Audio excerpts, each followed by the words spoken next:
नमस्कार सगळ्यांना। श्री स्वामी समर्थ, श्री स्वामी समर्थ, जय जय स्वामी समर्थ, श्री स्वामी समर्थ, जय जय स्वामी समर्थ। घर, जॉब आणि अध्यात्म या आपल्या सगळ्यांच्या मराठी यूट्यूब चॅनलमध्ये मी सगळ्यांचं स्वागत करते। आणि मैत्रिणींनो, आपण आपल्या चॅनलच्या माध्यमातून वेगवेगळे आध्यात्मिक विषय, सणवार, व्रत, वैकल्ये, त्याचप्रमाणे श्री स्वामी समर्थ महाराजांच्या आध्यात्मिक मार्गातले सेवा, उपाय व तोडगे हे आपण बघत असतो। तर आजच्या या व्हिडिओच्या माध्यमातून आपण आता 29 जूनला आषाढी एकादशी आहे, म्हणजे मोठी एकादशी आहे। आणि आपल्या सगळ्यांनाच माहिती आहे की आषाढी एकादशी ते कार्तिकी एकादशी हे 4 महिने म्हणजे संपूर्ण चातुर्मास असतो। आणि चातुर्मास म्हणजे आपले सगळे जे काही आपल्याला धार्मिक विधी करायचे असतात किंवा भगवंताची सेवा उपासना करायची असते, तर त्या सेवा उपासना करण्यासाठी सगळ्यात पवित्र आणि सगळ्यात उत्तम काळ जो मानला गेलेला आहे तो आहे चातुर्मास। आणि या 29 जून पासून चातुर्मास सुरू होत आहे। तर या चातुर्मासामध्ये वेगवेगळे जे काही सेवा करायचे असतात, काही व्रत करायचे असतात, काही उपाय करायचे असतात। तर आपण आपल्या चॅनलच्या माध्यमातून अशा वेगवेगळ्या व्रत, सेवा, उपाय तर बघणारच आहोत। पण आजच्या या व्हिडिओच्या माध्यमातून मी तुम्हाला एक फार साधं, सोपं आणि खूप छान अगदी 2 मिनिटात होणाऱ्या व्रताची माहिती देणार आहे। आणि ते व्रत आपल्याला करायचं आहे आपल्या सौभाग्य वृद्धीसाठी। तर ते व्रत काय आहे, ते व्रत कोणी केलं, हे सगळी माहिती तर आपण घेणारच आहोत। पण त्याआधी म्हणजे तुम्हाला सगळ्यांना नम्र विनंती आहे की ज्यांनी चॅनलला सबस्क्राईब केलं नसेल, तुम्ही हा व्हिडिओ जर पहिल्यांदा बघत असाल तर नक्की चॅनलला सबस्क्राईब करा। कारण या चॅनलच्या माध्यमातून तुम्हाला वेगवेगळी आध्यात्मिक माहिती, त्याचप्रमाणे व्रत, सण आणि वेगवेगळे उपाय, तोडगे यांची माहिती तुम्हाला नक्कीच मिळेल। आणि त्यातनं तुम्हाला नक्की 100% काही ना काही फायदा हा नक्की होईल। तर चॅनलला सबस्क्राईब करायला बिलकुल विसरू नका। तर आजच्या आपण व्हिडिओच्या माध्यमातून एक छोटंसं व्रत बघणार आहोत। ते व्रत आपल्याला सुरू करायचं आहे आषाढी एकादशी पासून। आणि या व्रताची सांगता आपल्याला करायची आहे कार्तिकी एकादशीला, म्हणजे संपूर्ण चातुर्मास आपल्याला रोज हे व्रत करायचं आहे। आणि हे फक्त 1 मिनिटात होणारं व्रत आहे। तर असं काय व्रत आहे हे? आणि हे व्रत आहे आपल्या सौभाग्य वृद्धीसाठी भगवान श्री कृष्णांनी सांगितलेलं व्रत आहे। तर आपल्याला रोज काय करायचं आहे, आपल्या देव्हाऱ्याजवळ एक छोटासा पाट घ्यायचा आहे आणि त्या पाटावर आपल्याला गायीचे 33 गोपद्म काढायचे आहे। याला गोपद्म व्रत असंही म्हणतात। आणि भगवान श्रीकृष्णांनी आपल्या बहिणीला म्हणजे सुभद्रेला सांगितलेलं हे व्रत आहे।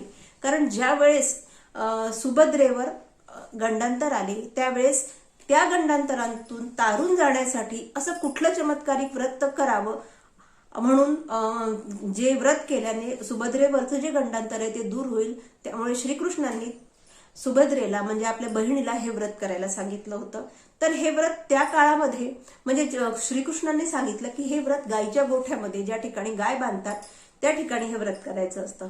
पण आता आपल्याला माहिती आहे हे शक्य नाही, कारण आता गायी ह्या खेड्यांमध्ये, गावांमध्ये दिसेनाशा झालेल्या आहेत।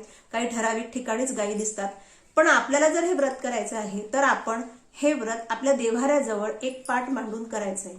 आणि आपल्याला काय करायचं आहे, रोज आपण ज्यावेळेस देवाची पूजा करतो तर देवपूजा झाल्यानंतर आपल्याला त्या पाटावर 33 गायीचे पद्म काढायचे आहे, म्हणजे 33 गायीचे पाय काढायचे आहे।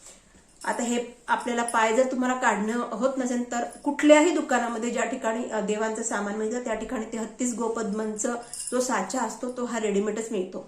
आणि हे गोपद्म आपल्याला एका पाटावर काढून त्यांचं हळदी, कुंकू, अक्षता आणि फूल वाहून, धूप आणि दीप त्यांना ओवाळून त्याचं पूजन करायचं आहे। बस अशी फक्त 1 ते 2 मिनिटात होणारी ही सेवा आहे आणि अतिशय छान ही सेवा आहे।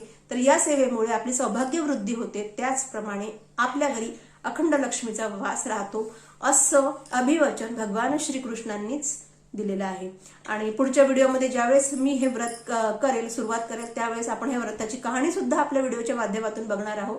ती कहाणी सुद्धा तुम्ही जेव्हा पुढे तो व्हिडिओ येईल तर नक्की ऐका। तर आता हे पूजन कसं करायचं हे तुम्हाला मी दाखवतो ते थोड्या वेळाने, तुम्ही व्हिडिओमध्ये पुढे बघालच।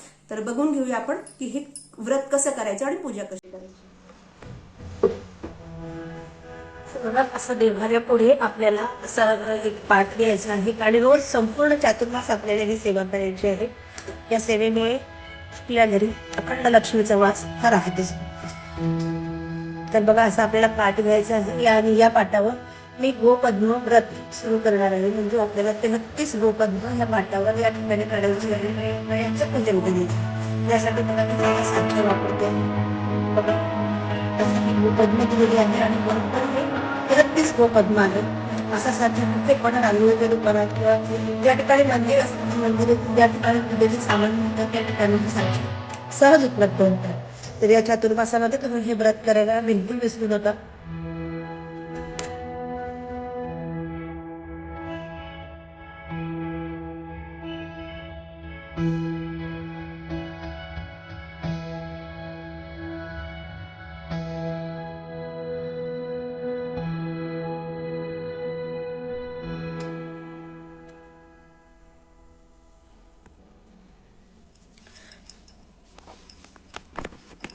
तर अशा प्रकारे आपल्याला बघा हे 33 गोपद्म असे काढायचे आहे आणि हे रोज काढायचे आहे आपल्याला. आणि ह्या गोपद्मांची आपल्याला आधी देवपूजा करून घ्यायची आहे. देवपूजा करून झाल्यानंतर आपल्याला हे व्रत करायचं आहे. असं गोपद्म काढून घ्यायचं आणि त्यानंतर आपल्याला या गोपद्मांवर हळदी, कुंकू आणि अक्षता अर्पण करायचं आहे. त्याचप्रमाणे आपल्याला या गोपद्मांवर फुलं अर्पण करायची आहे आणि हात जोडून या गोपद्मांची प्रार्थना करायची आहे. अशा प्रकारे साधं सोपं हे गोपद्म व्रत आहे. तुम्ही याला धूप दाखवायचं आहे. त्याचप्रमाणे दीपाने सुद्धा आपल्याला ओवाळायचं आहे.